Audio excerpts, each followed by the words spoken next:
आज पार्लियामेंट के इजलास के बाद भी बैरिस्टर गौर और असद कैसर ने ऐलान किया है कि 20 और 21 तारीख को कौमी कॉन्फ्रेंस बुलाई जाएगी और नेशनल एजेंडा दिया जाएगा और साथ में पीपल्स पार्टी को भी वो कह रहे हैं कि हम ऑन बोर्ड लेंगे। आप देख रहे हैं सड़कों पर दोबारा कोई तहरीक चलती हुई पीटीआई की जानिब से? नहीं, मुझे ऐसा तो नहीं लग रहा कि सड़कों पर कोई तहरीक चलेगी और मुझे ऐसा भी नहीं लग रहा कि कोई इतनी ज़बरदस्त तहरीक चलेगी कि कुछ तब्दीली आएगी। मुझे ऐसा भी नहीं लग रहा कि कोई पीटीआई का मूड है कोई या इस वक्त अपोजिशन इस पोजीशन में है कि वो तहरीक चला सके। लेकिन इनको इस सिस्टम में रहकर, असद कैसर, बैरिस्टर गौर और इन लोगों को इस सिस्टम में रहकर अब सियासत करनी चाहिए और अपनी सियासत पर नजर सानी करनी चाहिए। देखिए, कौमी असम्बली से निकलने से लेकर अपनी दोनों सूबाई हुकूमतें तोड़ने से लेकर मीर जाफर मीर सादक से लेकर 9 मई से लेकर आज तक ये जो टकराव की सियासत है, इसमें पाकिस्तान तहरीक इंसाफ ने क्या खोया है, क्या पाया है। कभी जो तहरीक इंसाफ के बड़े हैं उनको इमरान खान साहब के साथ बैठकर सोचना चाहिए।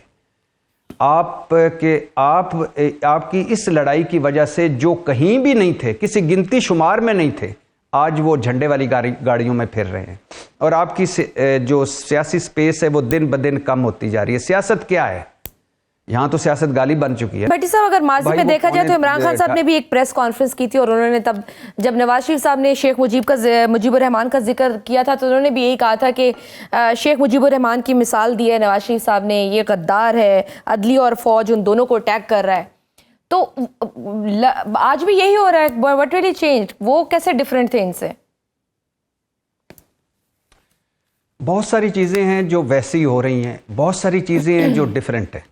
मिसाल के तौर पे वैसी क्या हो रही हैं? वैसी ये हो रही हैं कि कल हमारी जो अपोजिशन होती है, खा वो नवाज शरीफ साहब हों, वो कहते हैं कि शेख मुजीबुर रहमान बागी नहीं था, वो मुहिब्बे वतन था, लेकिन उसे हमने बागी बना दिया।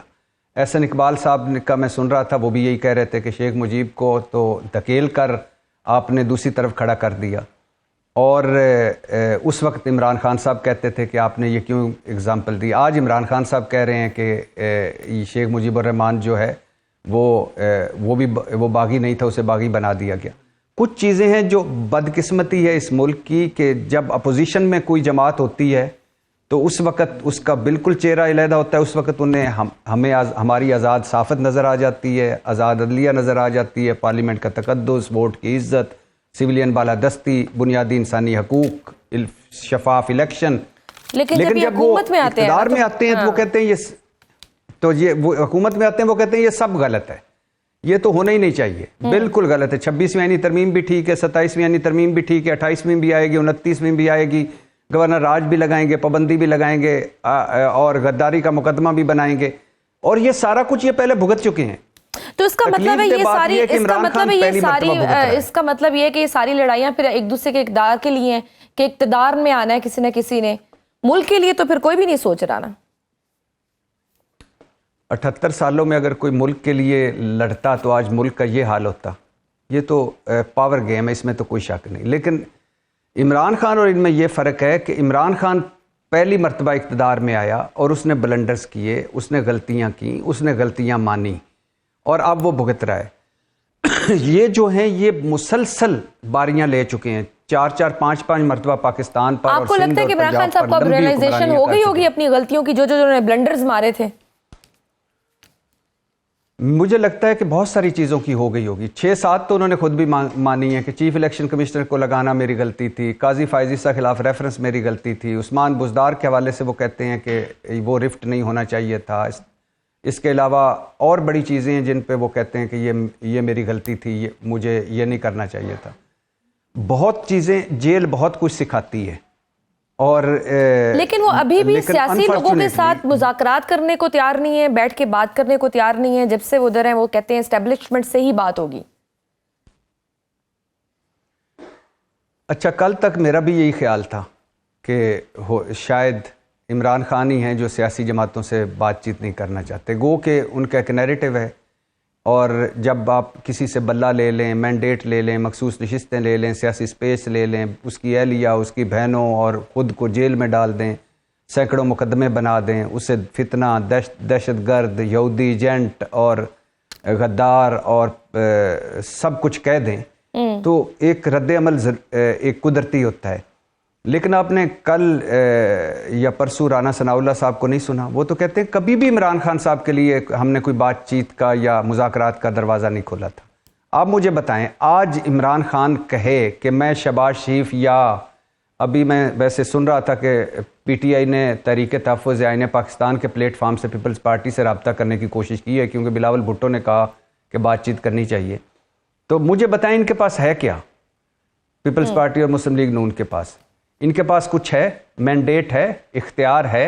ये बातचीत करेंगे तो क्या दे सकते हैं? ये तो वो सुहेल अफरीदी वज़ीर आला बना तो उसने शहबाज शरीफ साहब से बात की, उसने सुप्रीम कोर्ट को ख़त लिखा, इस्लामाबाद हाई कोर्ट में मुलाकात करवा दी, मरीम नवाज़ को ख़त लिखा और शहबाज शरीफ साहब से कहा कि मेरी मुलाकात करवाएं फ़ोन करके। तो उन्होंने कहा मैं पूछ कर बताता हूँ।